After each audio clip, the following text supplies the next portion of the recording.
Assalamualaikum warahmatullahi wabarakatuh. Kembali lagi bersama saya Adnan di segmen Intip Bintoro. Inspirasi dan tips ala Bintoro. Intip-intip, intip Intip terus. terus.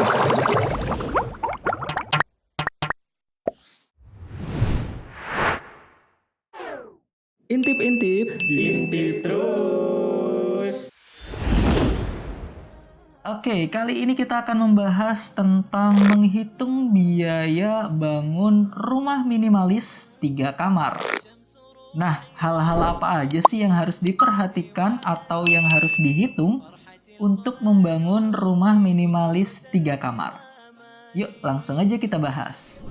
Poin yang pertama yang harus dihitung untuk membangun rumah minimalis 3 kamar adalah ongkos dari tukang atau pelaksana yang akan membangun rumah minimalis 3 kamar. Jadi untuk biaya atau ongkos jasa dari tukang ini, teman-teman bisa menyesuaikan dengan kebutuhan tahap pembangunan.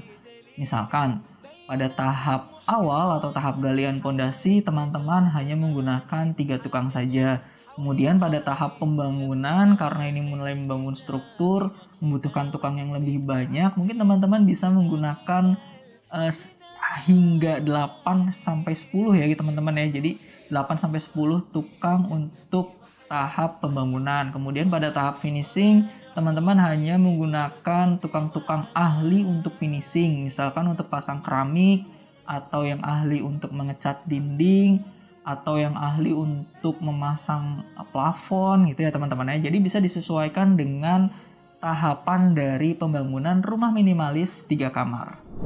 Poin yang kedua yang harus dihitung adalah bahan bangunannya gitu ya, atau bahan materialnya. Jadi yang pertama yang harus dihitung adalah bahan-bahan pokoknya, termasuk bahan atau material untuk struktur dari rumah minimalis 3 kamar.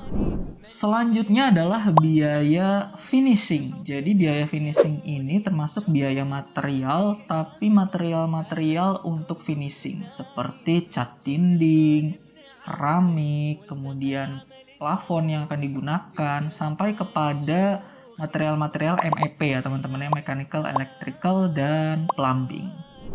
Dan selanjutnya yang harus dihitung adalah, ini nggak kalah penting ya teman-teman ya.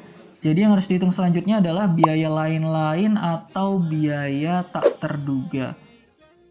Nah, biaya ini harus dihitung agar kalau misalkan ada biaya tak terduga gitu ya yang keluar, itu teman-teman sudah mempersiapkan biaya tersebut. Oke, tapi ada pertanyaan nih dari teman-teman. Gimana sih supaya kita bisa membangun rumah minimalis 3 kamar tapi tetap hemat?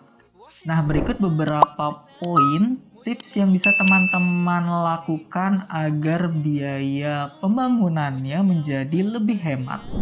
Oke, jadi poin-poin agar membangun rumah minimalis 3 kamar menjadi lebih hemat. Yang pertama, teman-teman harus melakukan perencanaan yang matang gitu ya. Semuanya ya teman-teman ya, dari mulai desain gitu hingga RAB-nya, teman-teman harus merencanakan ini dengan matang sehingga biayanya menjadi lebih hemat. Kemudian yang kedua, teman-teman harus tetap pada koridor desain minimalis, yaitu yang simple dan sederhana. Karena judulnya kan membangun rumah minimalis 3 kamar, sehingga desainnya pun utamakan harus tetap pada koridor minimalis, yaitu yang simple dan sederhana. Selanjutnya, teman-teman harus terus riset harga pasar dari material.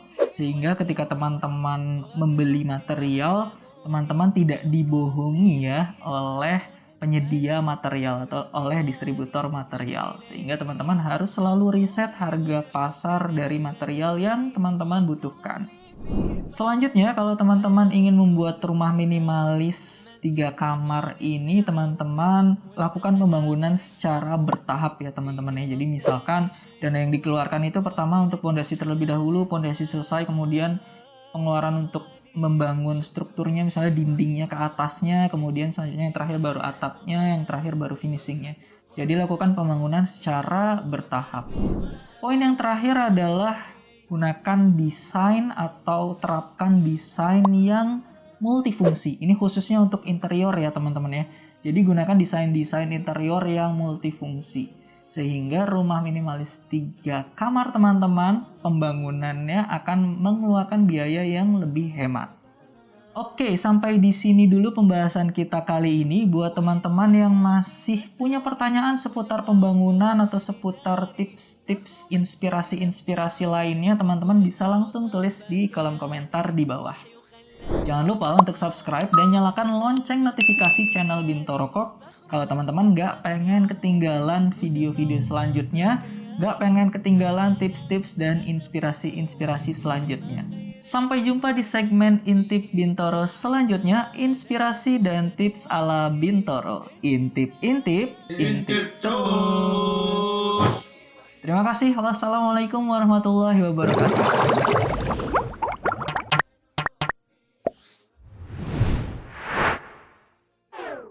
Intip terus.